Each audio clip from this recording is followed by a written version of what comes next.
Ito yung most overrated player ngayong season. Ito yung nabibigyan ng sobrang credit at too much media attention. Yung nakakakuha ng recognition na dapat hindi nila makuha. So base ito sa fadeaway.net at ranker.com. Ang una dyan si Ben Simmons.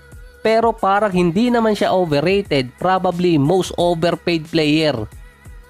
Sa Supermax contract ni Ben Simmons, nakakalaro pa lang siya so far ng 115 games. Si Ben Simmons nagkakaroon ng injury. Pero during off-season, yung attention sa kanya, sinasabing babalik sa all-star form, nagiging shooter pa nga.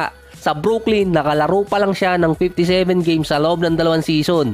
Dati, triple-double machine si Ben Simmons. Ngayon naman, ang average niya, triple-6. Sa malas din ng number na yon.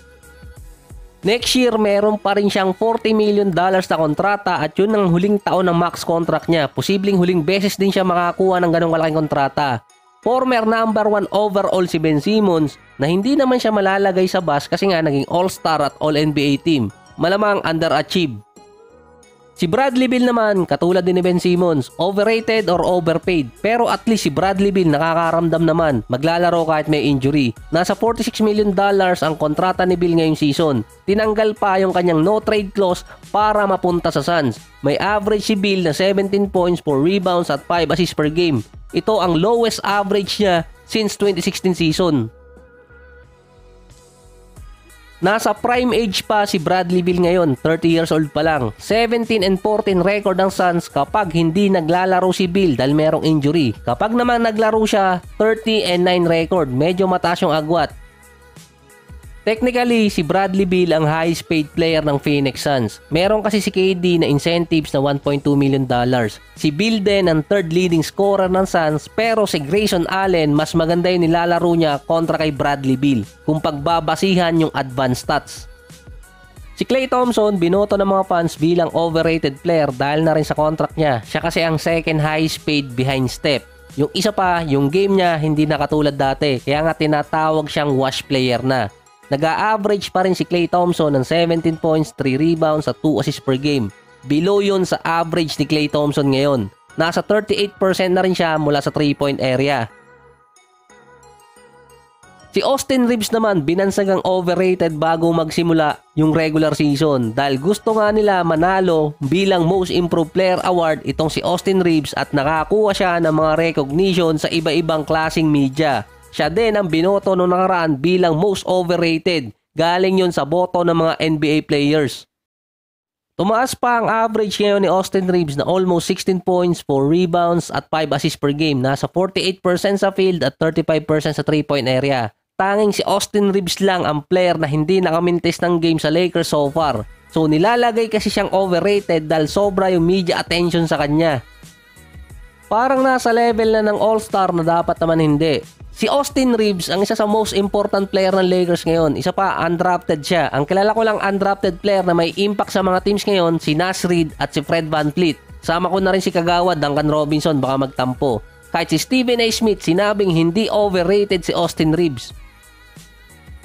Sinabi din doon na nagbe-benefit si Austin Reeves sa media attention dahil kasama niya si LeBron. Yung isa pa, yung fanbase talaga ng Lakers.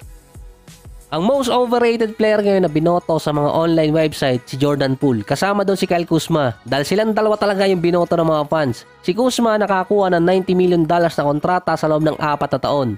So pang trade din yung setup ng kontrata niya. May total siyang incentive na $3 million per year.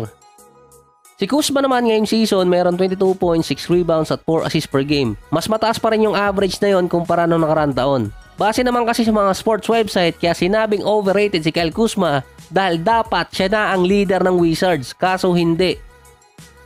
Si Jordan Poole naman, nang malipat sa Wizards, expectation sa kanya magiging all-star. Pati ako nadali dito eh. Pinagtanggol dati ni Kevin Garnett si Jordan Poole dahil nga sa pagkakaalis niya dito sa Golden State.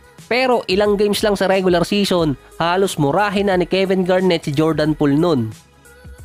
Ang sinabi kasi dati ni Kevin Garnett, next James Harden si Poole. Hindi naman niya nilinaw kung aling version. Ang gusto kasi ni Poole maging leader ng isang team or siya ang maging main man. Nangyari naman, pero hindi niya nagawa yung dapat niyang gawin sa Wizards. Naging MVP naman si Poole.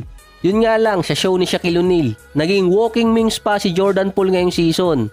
Si Poole din ang highest paid player ng Wizards. Pero at least sa second part ng season, doon naman siya nakakabawi. Kahit si Thanasis nilagay bilang overrated player dahil marami mga scout, GM at analyst na nagsabing hindi niya deserve ang isang roster spot. Kaya lang siya nasa NBA dahil kay Giannis. Mas marami pa ang DNP niya di pinalaro kesa mga nalaro niyang games ngayong season. Sinasabing sinasayang lang ng Bucks ang isang roster spot para kay Thanasis. Siya yung isa sa pinaka-criticized player hindi dahil katulad siya ng status ni LeBron at ni Kevin Durant, kundi dahil bakit siya nasa NBA. So grabe naman yung disrespect na ginagawa kay Thanasis. Kahit nga yung podcast niya dati sinabing hindi niya deserve na magkaroon ng sariling podcast.